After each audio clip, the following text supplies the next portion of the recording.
서울 한복판 한강에 위치한 밤섬은 세계에서도 보기 힘든 도시 속의 자연섬이다. 서울시 영등포구에 속하는 윗섬 하단부에는 섬의 지형이 강물을 쌓아안고 있는 만곡포, 즉 자연 호수가 형성돼 있다.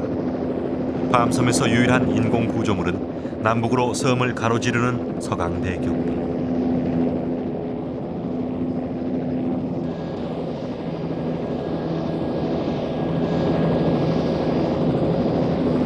7만 3천여 평 규모의 밤섬은 섬 전체가 온통 무럭새 숲이다. 서울 한복판에 위치한 이 원시섬을 사람들은 철새들의 낙원이라 부른다.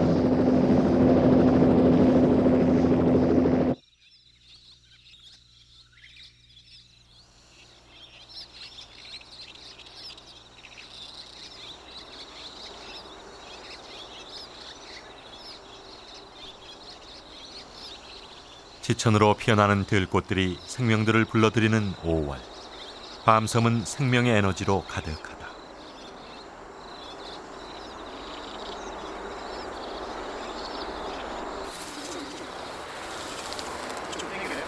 5월 1일, 취재진이 먼저 찾은 곳은 아랫섬에 위치한 서강대교 및 덤불숲. 무인 카메라를 설치하고 관찰에 들어갔다. 푸른색의 알로보와 밥그릇 모양의 둥지는 붉은 머리 오목눈이의 보금자리다. 붉은 머리 오목눈이는 밤섬의 텃새로 뱁새라고 불리기도 하는데 몸 길이가 13cm에 불과한 작은 새다.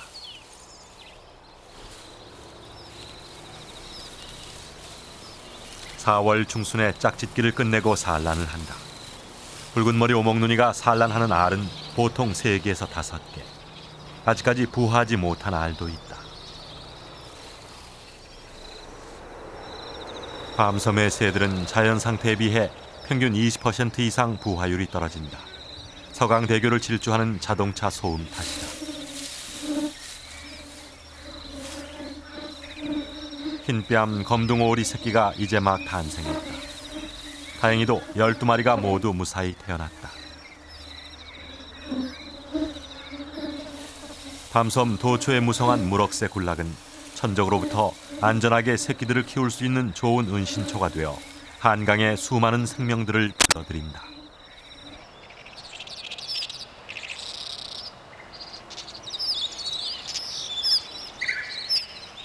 섬 중간에 위치한 자연 호수는 밤섬 생태계에 에너지를 불어넣는 젖줄 역할을 한다.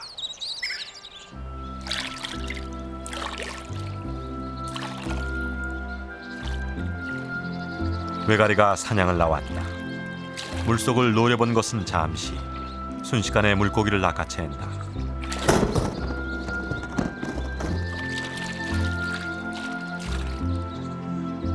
피라미 등의 물고기가 풍부하고 수심이 그다지 깊지 않는 호수는 새들이 저마다 알맞은 깊이에서 사냥할 수 있는 조건을 갖추고 있다.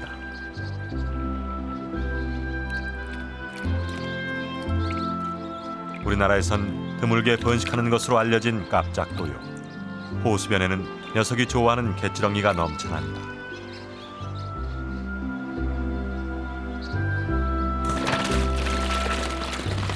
이처럼 다양한 먹이 구조를 갖춘 자연 호수가 있어 도시의 다른 곳에서는 볼 수 없는 다양한 새들을 밤섬은 불러들이는 것이다.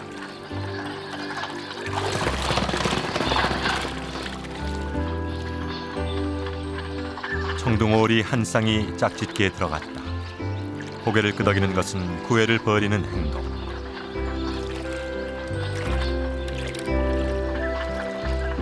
목덜미 위에 푸른색 유은기가 도는 녀석이 수컷이다.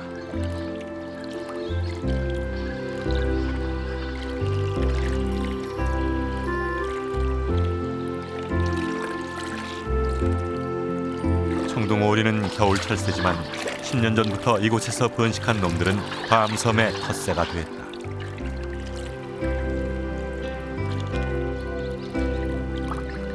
나그네 새인 쇠물딱도 구애에 들어갔다.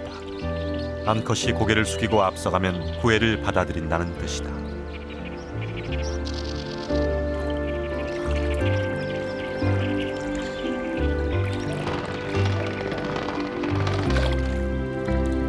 짝짓기가 끝나면 이번에는 수컷이 고개를 숙이고 앞서간다.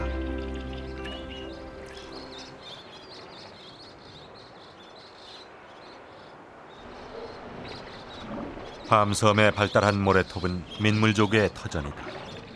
말조개가 있다는 것은 한강에서 그나마 밤섬의 수질 환경이 좋다는 의미다.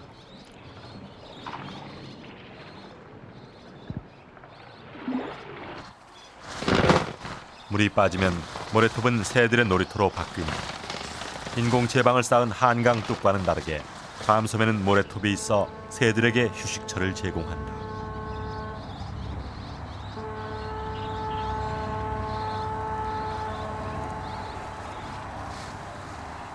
밤섬의 텃새가 된 꿩에겐 유람선은 이미 낯익은 풍경이다.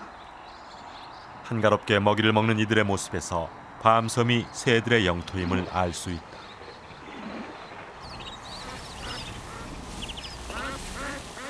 새끼들이 둥지를 나온 지 3일째. 흰뺨 검둥오리 가족이 나들이에 나섰다.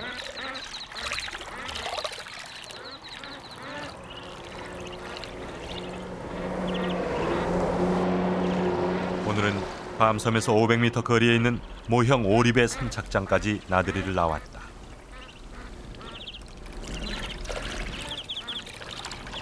선착장에 정박되어 있는 모형 오리배 밑을 아슬아슬 위험하게 돌아다니는 흰뺨 검둥오리 가족.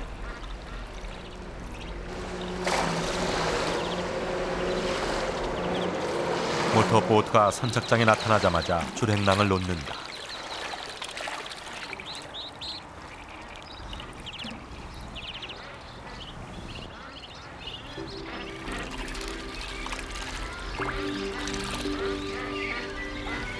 흰뺨 검둥오리는 밤섬에서 쉽게 눈에 띄는 토박이 텃새다. 그런데도 모험을 감행하고 돌아오는 것에는 그만한 이유가 있다.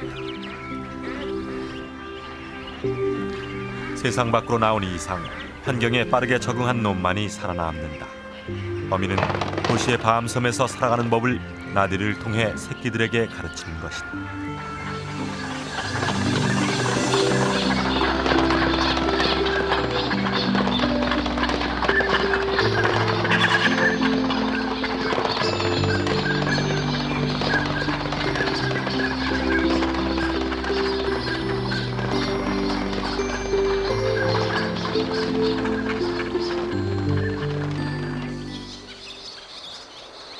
밤섬에는 3천여 마리가 넘는 14종의 다양한 텃새들이 살고 있다.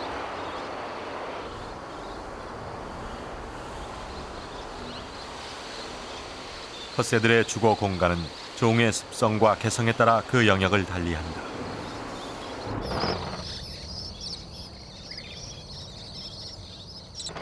서강대교 밑에 흘러든 페인트통. 새 한 마리가 그 통을 수시로 들락거린다.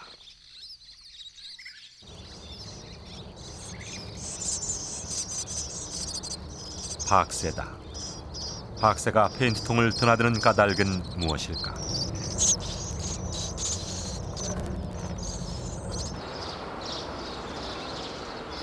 민가의 돌담 틈이나 나무 구멍에 둥지를 트는 게 박새의 습성이다. 그런데 벌레를 사냥한 후 주변을 경계하던 박새가 이번에도 페인트통으로 들어갔다.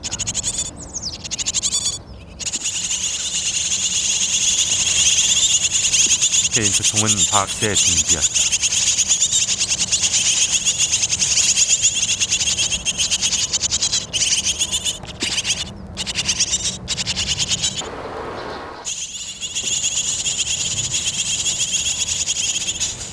새끼들의 왕성한 식욕에 박새 부부는 먹이를 부지런하게 물어 나른다.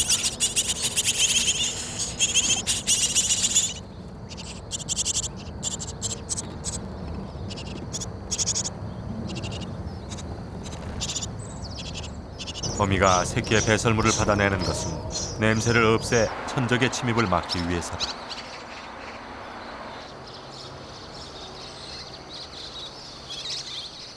참새만한 크기의 박새는 새끼를 키워내는 번식기가 되면 암수가 짝을 지어 둥지 주변의 세력권을 형성한다. 그러나 밤섬에는 둥지를 틀 만한 돌담이 없어 페인트통을 보금자리로 이용한 것이다.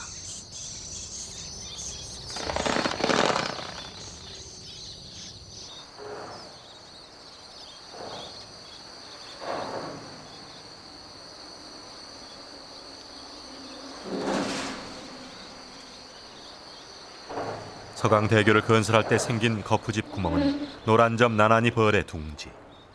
이 벌은 단독 생활을 하며 벌레를 잡아먹는 사냥벌이다.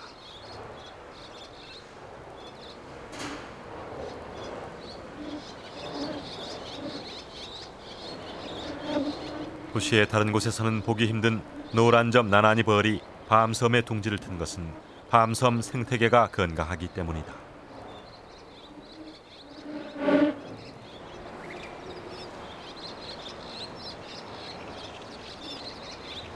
먹이 저장을 끝낸 노란 점 나란히 벌이 날아간 곳은 다리밑 진흙탕.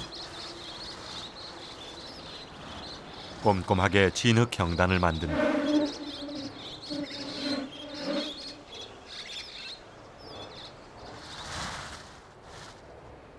진흙 경단은 둥지를 메우기 위한 재료인 것이다. 노란 점 나란히 벌이 둥지 구멍을 메우는 것은 천적으로부터 알을 보호하기 위해서다.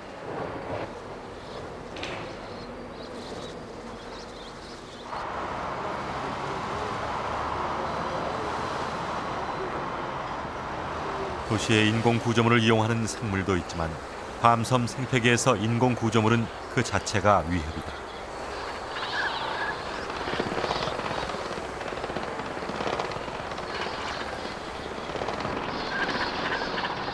청둥오리가 결국 다리를 넘지 못하고 돌아섭니다. 높은 교각은 새들의 비행 동선을 가로막는 장애물이다. 밤섬 북단 150m 거리에는 강북 도시고속도로가, 위로는 서강대교가 가로지르고 있다.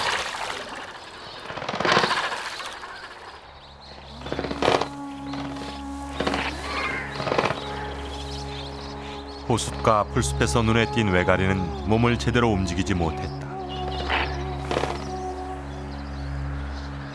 걸어보려고 애쓰지만 몸짓이 자유롭지 못하다.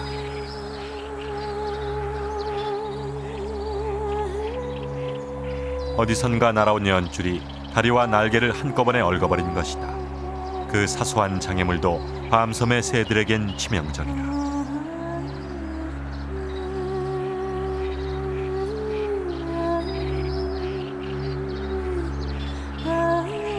취재진이 연줄을 풀어주었지만 이미 죽음이 임박한 상태였다.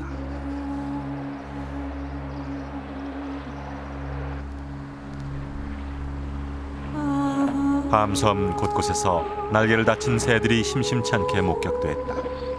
도시 환경에 포위된 밤섬은 겉으로 보기와는 달리 생태계 낙원만은 아니다.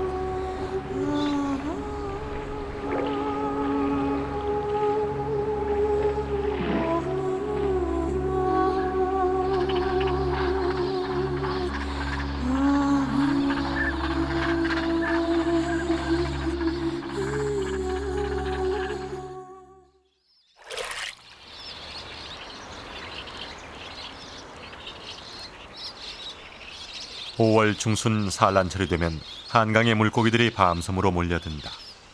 밤섬 주변은 수심이 얕아 알을 낳고 부화시키기에 적당한 수온을 유지하기 때문이다.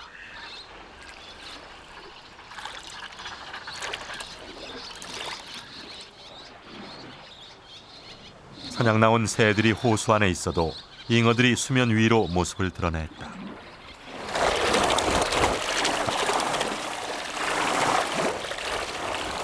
암컷 한 마리에 여러 마리의 수컷들이 따라붙는 것은 잉어의 산란전 행동이다.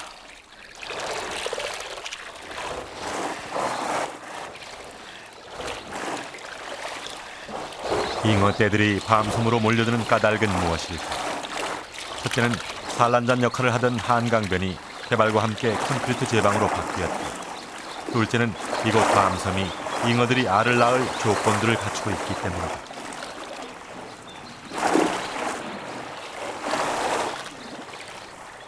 밤섬에서 잉어들이 찾아드는 곳은 버드나무 줄기가 드리워진 물가.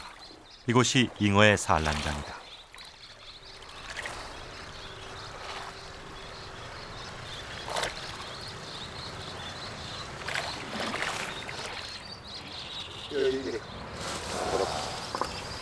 천지예요, 이거. 잉어는 두 차례에 걸쳐 산란을 하는데 산란 때마다 약 5천 개 정도의 알을 낳는다. 버드나무 잎마다 알로 가득 차 있다. 수초에 산란을 해야 하는데 왜 이렇게 버드나무 잎에 산란한 것일까? 수중으로 들어가 보기로 했다.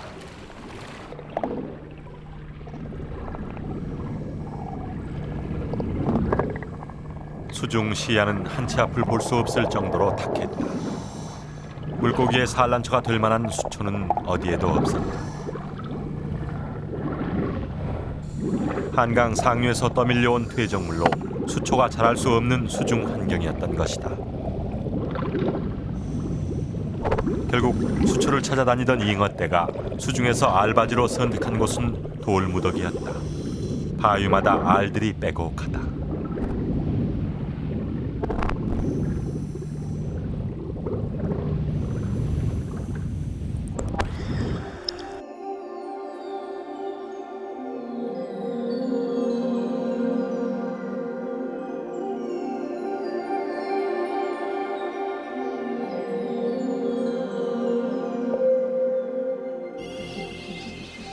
함섬은 인천 앞바다의 영향을 받아 하루에 2번 물이 들고 나는 지역이다. 그렇다면 잉어 알들은 어떻게 될까?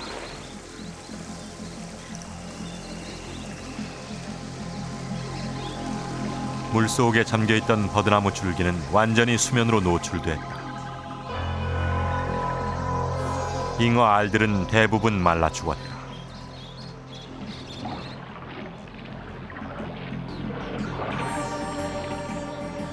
물이 빠지자 돌무더기에 산란한 알들도 같은 운명이다. 채 부화도 되기 전에 알들은 최후를 맞았다.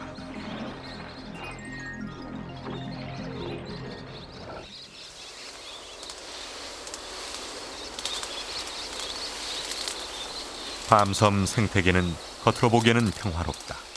그러나 그 풍경 이면에는 먹고 먹히는 치열한 생존 경쟁이 벌어지고 있다.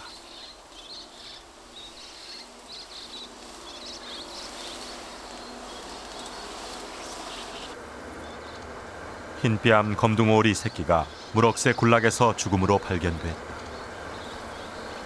야, 이게 껍질이나 뭐 씨가 있는 거 아니겠지? 상처 부위에 3개의 이빨 자국이 남아 있어 날카로운 이빨을 가진 보다 강한 놈에게 물려 죽은 것이다. 여기가 3개, 현재 이거는 3개밖에 없어가지고 정확한 뭐라고 단정을 짓지 못하겠고. 물속 줄기의 보금자리를 틀었던 붉은 머리 오목눈이 둥지도 파괴돼 있었다. 흰뺨 검둥오리의 둥지도 같은 상황이다. 알은 누군가가 깨끗이 먹어치운 상태였다. 취재진은 알 도둑을 찾아내기 위해 흰뺨 검둥오리 둥지에 달걀과 메추리알을 넣고 관찰에 들어갔다.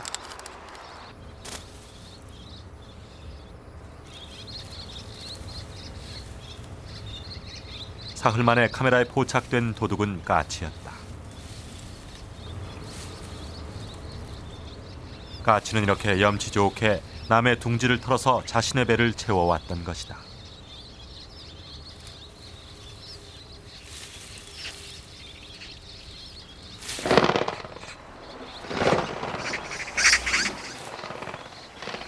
잡식성이 강한 까치는 밤섬 생태계 먹이사슬의 상위 구조를 차지하는 텃새다.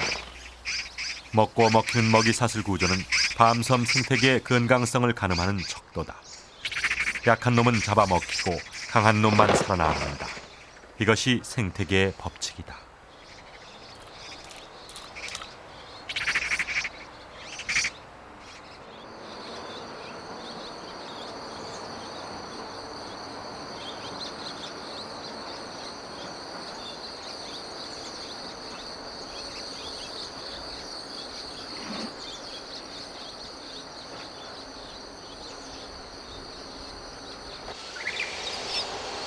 (5월) 말에 이르면 밤섬은 새끼들이 둥지를 떠나는 본격적인 이소철에 접어든다. 박새는 부화 후 약 15일이 지나면 이소를 시작한다.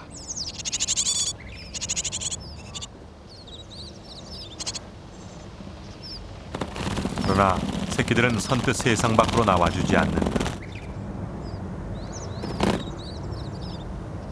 한 녀석이 날갯짓을 하며 나갈 듯 했지만 끝내 나가지 않는다. 둥지를 들락거리는 어미는 먹이 주는 신용만 할 뿐 먹이는 주지 않는다. 새끼들의 이소를 유도하기 위해서다. 페인트통 둥지 앞 버드나무에서 먹이로 새끼들을 유혹하는 어미 박스. 드디어 한 마리가 밖으로 나왔다. 이소한 새끼에게만 대가로 먹이를 준다.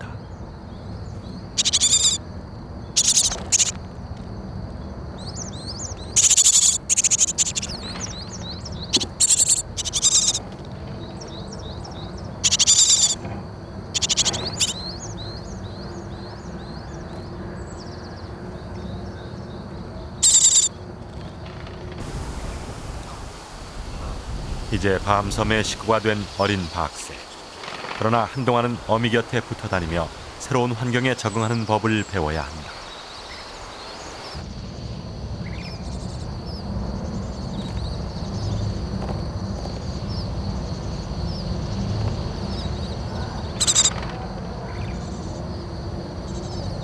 혼자 남아있던 놈이 망설임 끝에 둥지 밖으로 나왔다.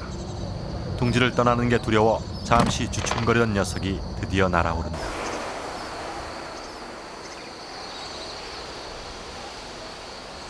새끼들을 이소시킨 후에도 어미는 새끼들의 양육을 게을리할 수 없다. 새끼들이 완전히 독립할 때까지 밤섬에서 살아가는 법을 하나씩 가르쳐야 한다.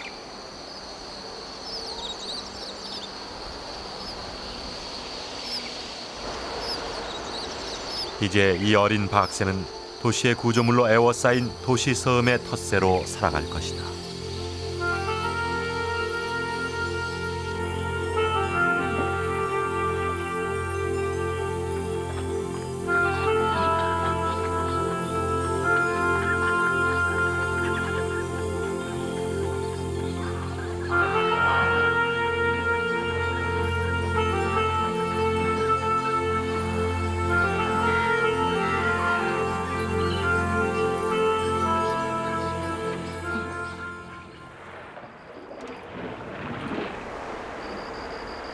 늦은 밤에도 밤섬은 도시가 뿜어내는 불빛으로부터 자유롭지 못하다. 모래톱에 그려진 이 그림은 누구의 솜씨일까?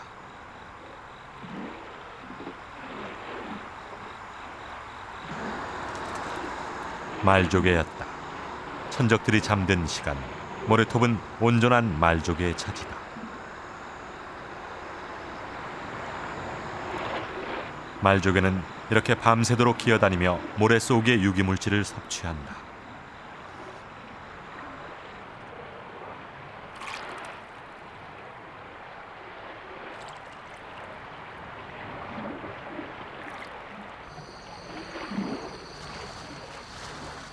야간 관찰을 시작한 지 열흘째, 밤섬 모래톱에서 자라가 발견됐다. 한강 개발이 시작된 후 한강 하류에서는 자취를 감춘 우리나라 토종 자라였다. 환경 변화와 오염물질에 민감한 자라가 밤섬에 서식하고 있다는 것은 이번 취재에서 처음으로 확인됐다.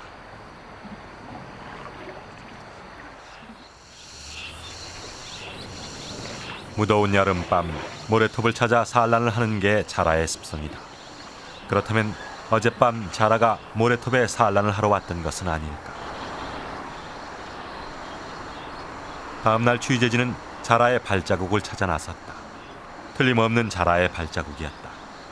발자국이 끝나는 지점을 찾아 산란 여부를 확인하기로 했다.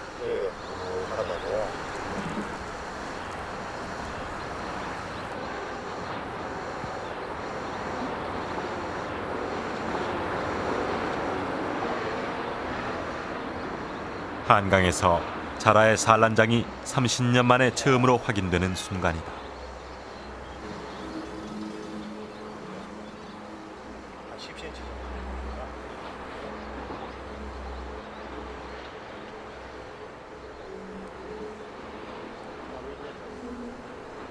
알은 모두 19개로 지혈을 받아 따뜻한 상태였다.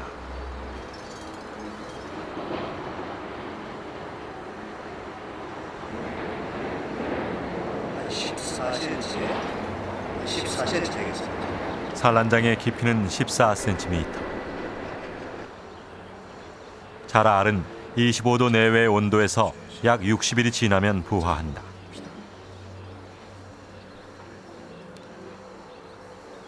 자라의 부화 과정을 관찰하기 위해 취재진은 산란장에 표시막대를 설치해 두었다.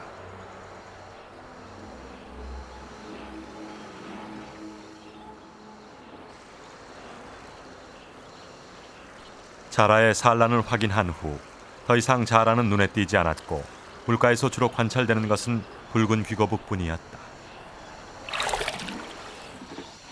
붉은 귀거북의 특징은 머리 쪽에 붉고 둥그런 줄무늬가 있는 것이다.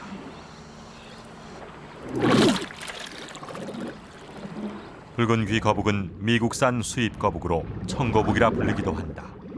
천적이 없는 붉은 귀거북은 개체수가 더 늘어날 경우 밤섬 생태계에 큰 영향을 끼칠 우려를 안고 있다.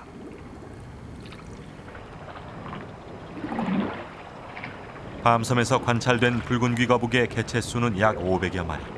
모두 사람들이 방생한 것들이다.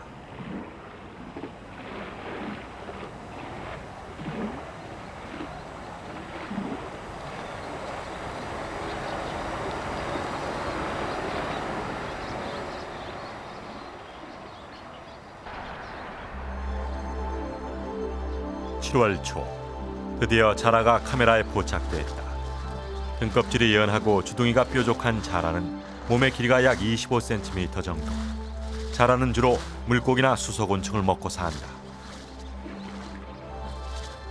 환경 변화에 민감한 자라가 밤섬에서 번식한다는 것은 밤섬이 그들에게 알맞는 서식 조건을 제공하고 있다는 의미다.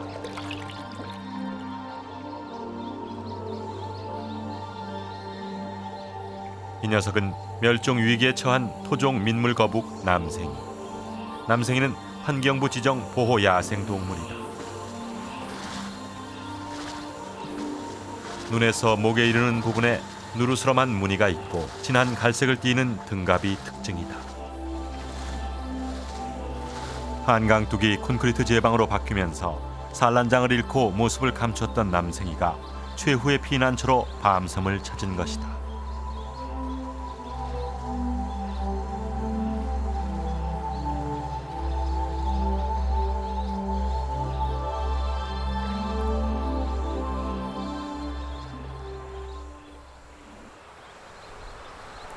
취재진은 남생이의 산란장으로 추정되는 알무덤을 찾아냈다. 산란장에는 길이 3cm 정도의 타원형 알이 6개 들어있었다. 지금까지 밤섬에서 남생이의 서식이 관찰된 적은 없었다. 알의 모양과 크기로 봐서 틀림없는 남생이의 알이다. 이것은 한강에서 사라졌던 생명들이 다시 돌아올 수 있다는 상징 같은 것이었다.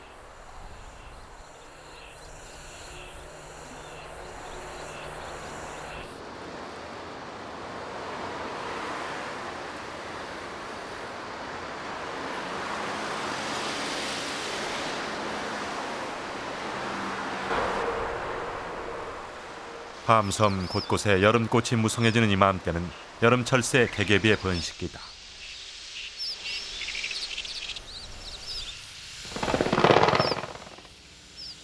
개개비 부부는 새끼들을 길러내며 한여름을 나야 한다.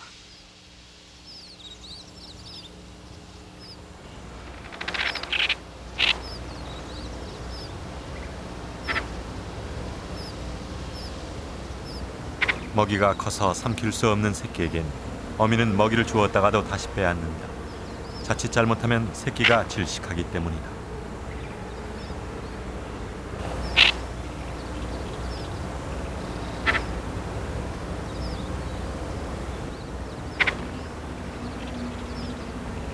새끼를 길러내는 동안 어미 개개비는 먹이를 줄 때도 세심하게 배려한다.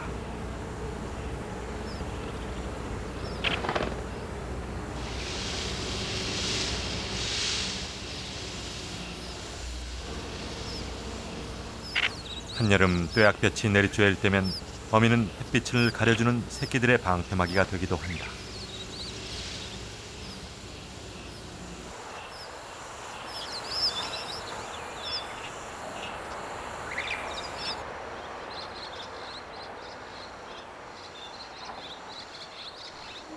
서강대교 아래 풀숲에는 호리병 벌이 둥지를 틀었다.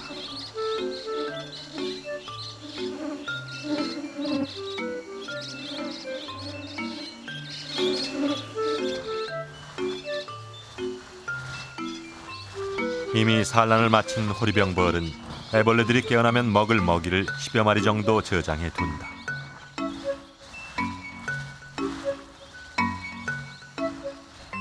호리병 벌은 단독 생활을 하는 사냥벌로 일단 먹잇감 자벌레를 잡으면 그 즉시 침으로 마취를 시키기 때문에 애벌레들이 깨어날 때까지 신선도는 그대로 유지된다.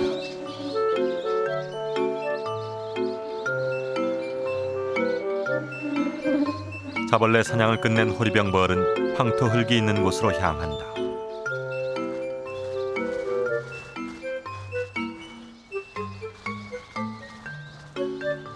둥지 입구를 막을 황토 경단을 만들기 위해서다. 능숙한 솜씨로 호리병 벌은 황토 흙에 분비물을 뿜어서 경단을 만들어낸다.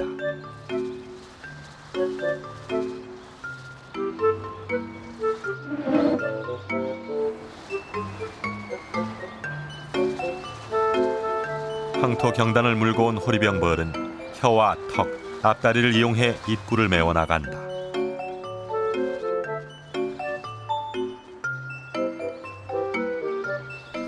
마지막 마감 작업은 호리병 벌이 가장 심혈을 기울이는 작업이다.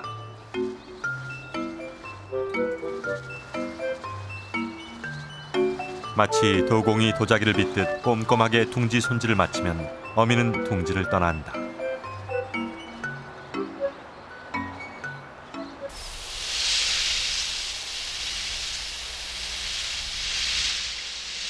밤섬 버드나무에 달려있는 인공 새집에 말벌이 보금자리를 틀었다. 호리병 벌과는 달리 새끼를 기르며 집단 생활을 하는 말벌은 둥지 안에 여러 개의 방을 만들어 애벌레를 키워낸다. 말벌은 썩은 나무나 식물의 잎에서 뜯어낸 섬유질로 집을 짓는데 천적에게 경계심을 주기 위해 무늬를 만들어 넣는다. 이렇게 외벽을 만드는 것은 밖의 공기를 차단하여 내부의 온도를 일정하게 유지시키기 위해서다.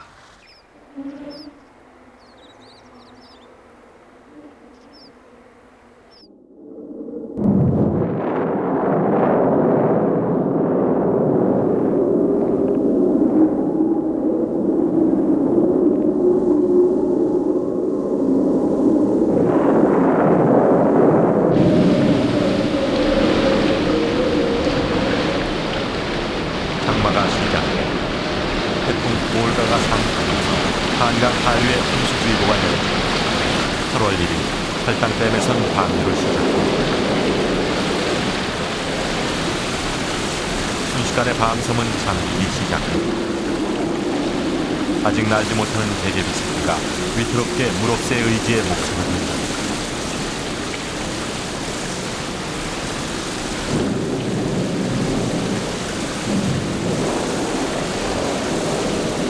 들쥐 역시 후구 속의 나무 위로 대피했지만 흥겹기는 마찬가지다.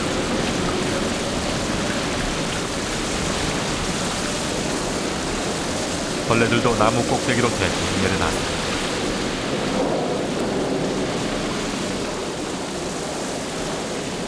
홍수는 새들의 은신처가 되었던 물억새 군락을 완전히 쓸어버렸다.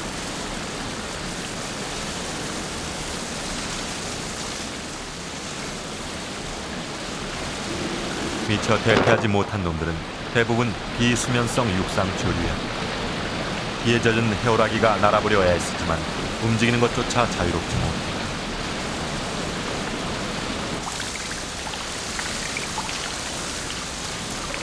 쓰러진 나무에라도 피신한 놈은 그나마 날아보려 몸부림쳐 보지만 그럴수록 물살에 더 휩쓸려 갈 뿐이다.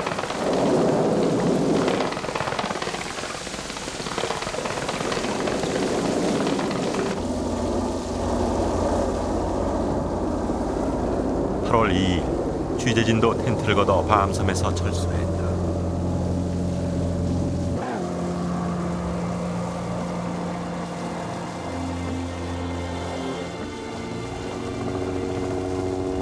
새들의 낙원 밤섬은 역설적이게도 해마다 한두 차례 홍수에 노출되는 가혹한 시련을 겪는다.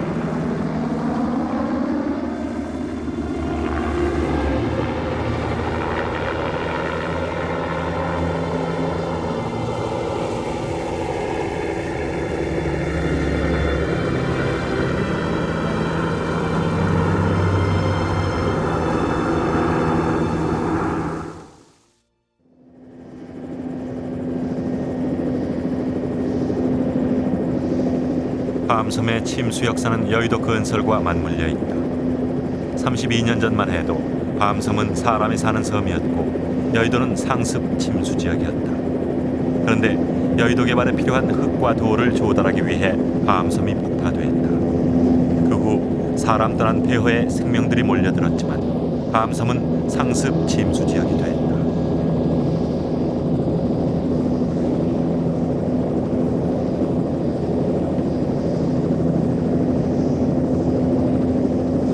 홍수가 핥히고 간 자리는 가혹했다. 밤섬의 지형마저 바꿔놓았다.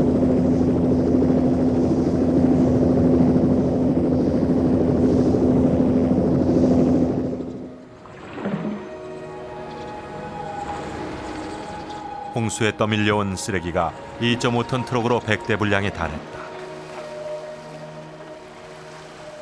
도시가 양산해낸 이 쓰레기들은 밤섬의 생명들에겐 그 자체로 위협이다.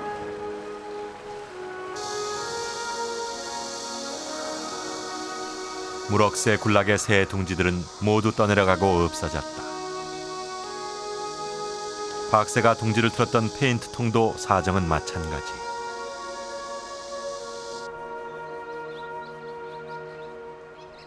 말벌 둥지가 있던 버드나무는 무사했다. 말벌집은 무사히 홍수를 이겨낸 것일까? 취재진은 인공 새집의 뚜껑을 열고 말벌집의 상태를 확인해 보았다. 그러나 말벌의 애벌레들은 모두 썩어 있었다. 애벌레는 보라는 거 하나도 안 보이네.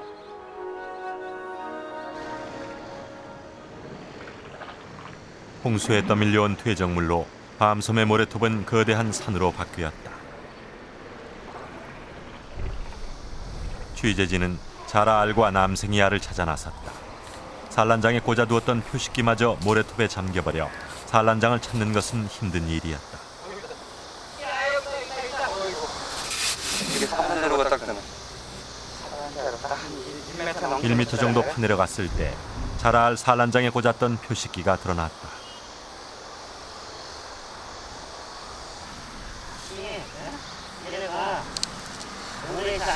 다행히도 자라알은 모두 무사했다. 말들이 심각하네. 아니 다 담기포가 생겼잖아. 이러면서 위에 그 신전을 오는 거지. 공기구멍들이 공기구멍이 자꾸 커지고.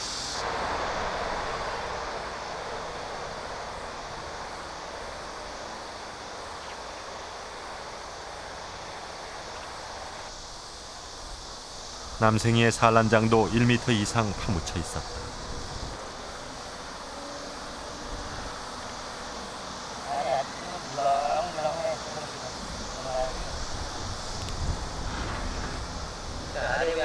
여섯 개의 알 모두 상태는 양호했다.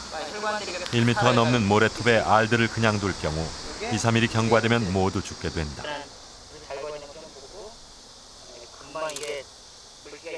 취재진은 일단 남생이 알과 자라알을 산란장의 깊이인 14cm로 다시 묻었다.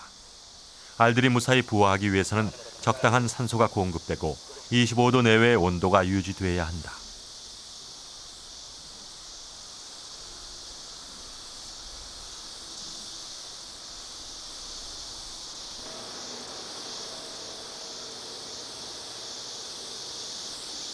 불과 열흘 만에 생명이 끝난 것처럼 보였던 밤섬 생태계는 스스로 일어섰다. 물기를 머금은 초지는 오히려 활기를 띠었다.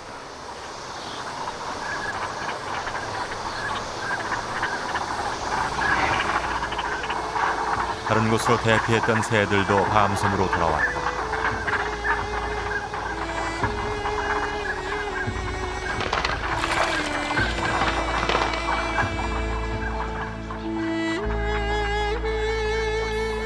그 사이 훌쩍 커버린 새끼들을 데리고 흰뺨 검둥오리 어미가 나들이에 나섰다.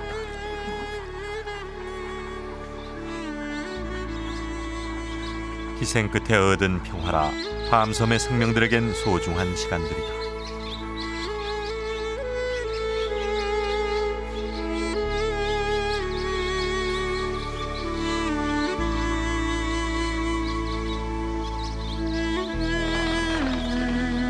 홍수 때 둥지를 잃어버린 박새가 서강대교 밑을 맴돌며 새로운 보금자리 마련에 나섰다. 보다 안전한 곳을 찾아 인공 새집도 한참 동안 기웃거린다.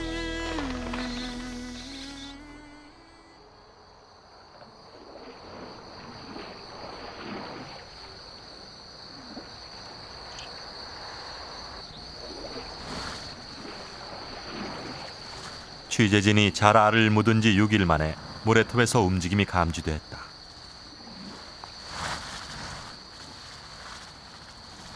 자라의 부화가 시작된 것이다.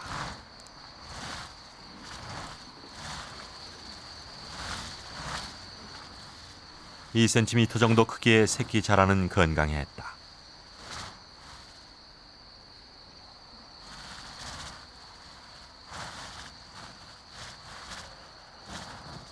갓 부화한 새끼 자라는 본능적으로 물을 찾아간다.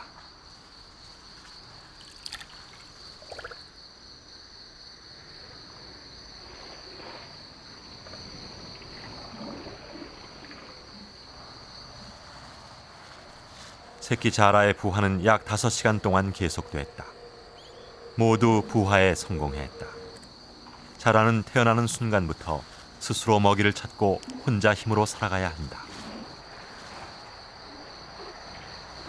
밤섬에 모래톱이 있었기에 새끼 자라들은 생명을 얻었다.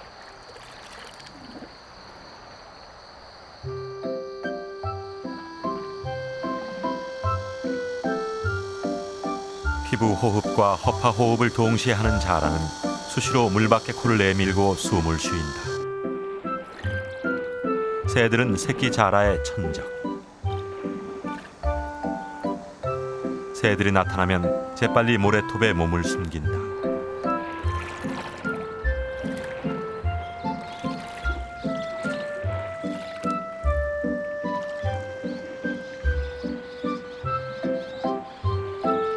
새끼 자라가 좋아하는 먹이는 갯지렁이다.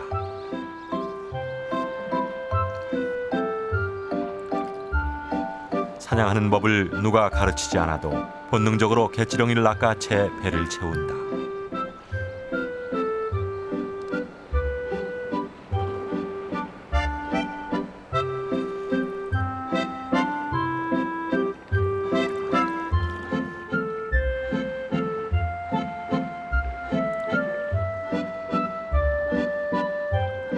한강에서 자라가 번식을 하는 곳은 밤섬이 유일한 공간이다. 밤섬은 한강 생명들의 최후의 도피처이자 한강 생태계의 마지막 남은 희망인 것이다.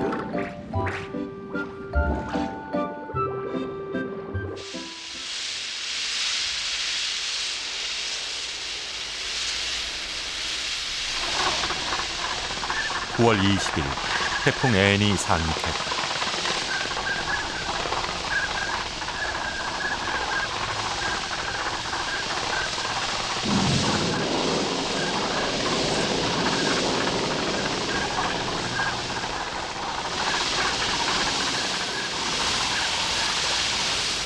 또다시 침수가 예상되는 상황이었다.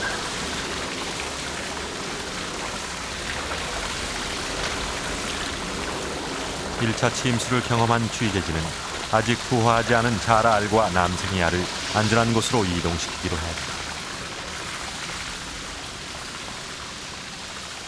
알의 상태로 봐서 부화 시기에 임박했다.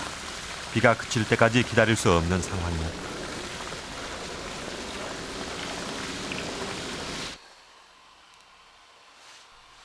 취재진은 전문가의 도움을 받아 인공적으로 부화시키기로 결정했다. 온도는 30도 정도 유지시켰다.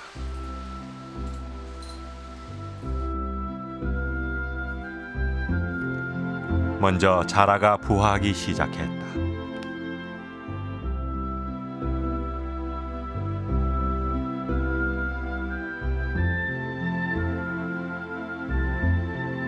인공 부화장의 자라 아래서 차례대로 새끼들이 태어났다.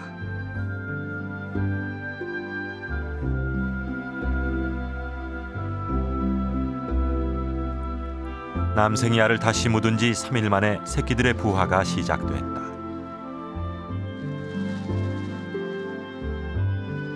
그러나 알에서 깨어난 놈은 예상과는 달리 붉은 귀 거북이였다.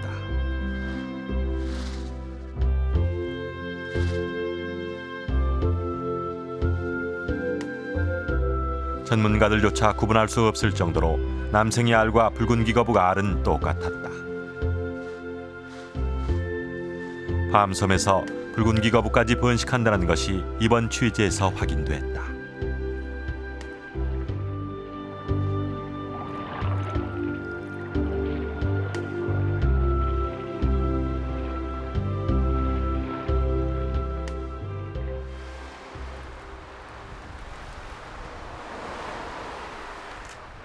(10월) 말 밤섬은 가을색으로 옷을 갈아입었다.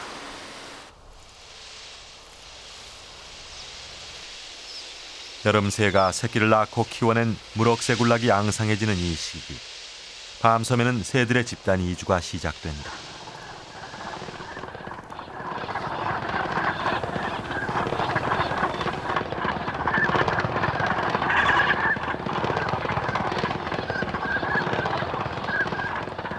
여름 철새들은 밤섬을 떠나 먼 여행길에 오른다. 홍수를 2번이나 겪으며 힘들게 여름을 났지만 이 새들은 다음 해 다시 밤섬을 찾아올 것이다.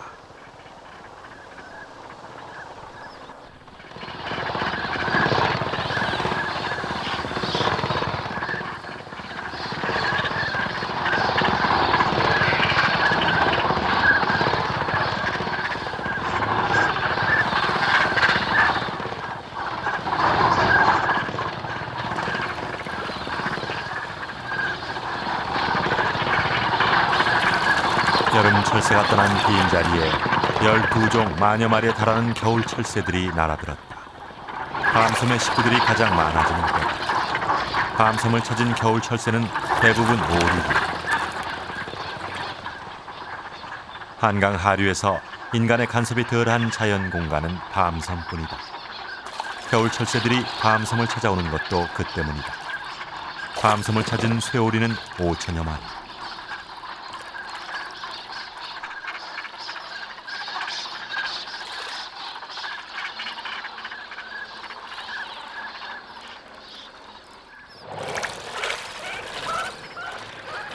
원앙이는 10마리가 밤섬으로 날아들었다. 천연기념물 327호인 원앙이는 이 무렵부터 짝짓기에 열을 올린다. 빚어놓은 듯 아름다운 오렌지색 부채형 날개로 수컷이 암컷을 유혹한다. 수컷에 비해 암컷 원앙이는 초라한 모습이다. 하지만 구애를 받을 때는 단연 여왕이 된다. 보통 10마리 안팎의 수컷들로부터 구애를 받게 되는데 그 중에서 낙점을 찍어 짝을 맺는다. 원앙이의 짝짓기는 가을부터 겨울까지 월동기 내내 이루어진다.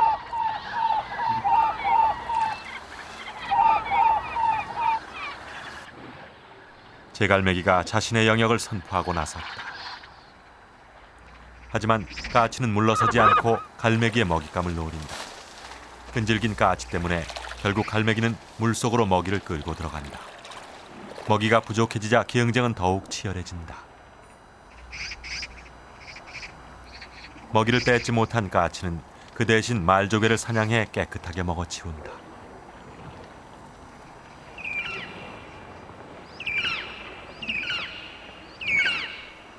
겨울 철새 중에서 주로 설치류를 먹고 사는 맹금류인 말똥가리가 밤섬에 출현했다.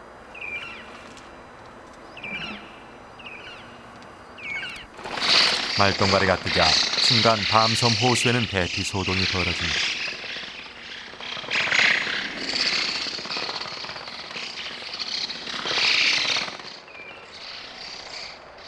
그러나 까치는 아무리 강한 놈이라도 자신의 영역에 침입하면 공격 행위로 간주하고 끝까지 쫓아낸다.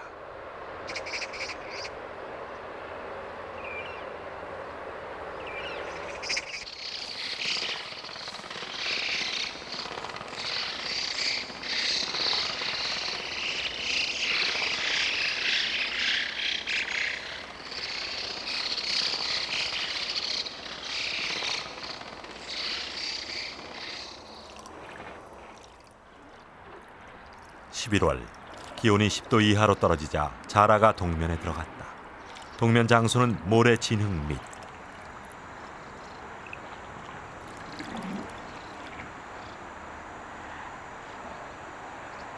이렇게 머리만 내민 채 피부 호흡으로 힘든 겨울을 날 것이다.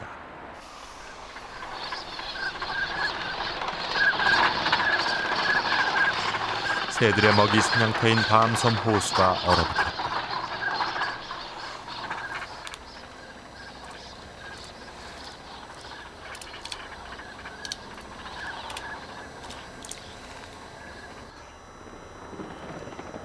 하늘을 나는 맹금류 말똥가리에게도 겨울은 가혹한 계절이다. 턱없이 부족한 먹잇감에 최소한의 에너지로 긴 겨울을 나야 한다. 기온은 하루가 다르게 뚝 떨어졌다. 큰 소쩍새도 버티기가 만만치 않은 계절이다.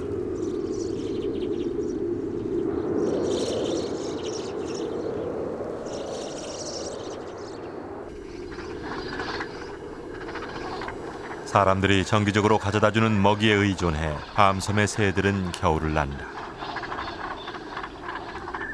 가득 쌓인 먹이를 눈앞에 두고도 녀석들은 본능적으로 싸움을 벌이기도 한다.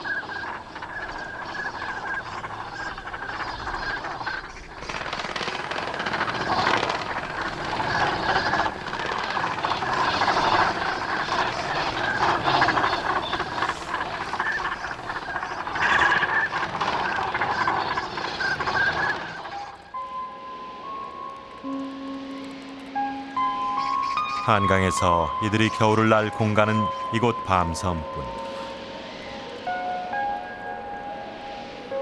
혹독한 겨울을 견디며 밤섬의 새들은 새로운 생명의 봄을 기다리고 있다.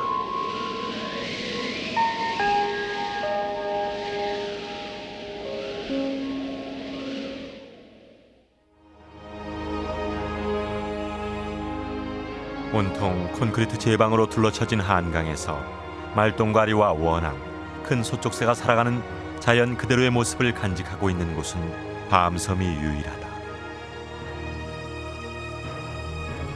애써 산란한 소중한 알들이 깨어나지도 못했지만 봄이 오면 잉어는 다시 밤섬을 찾아올 것이다.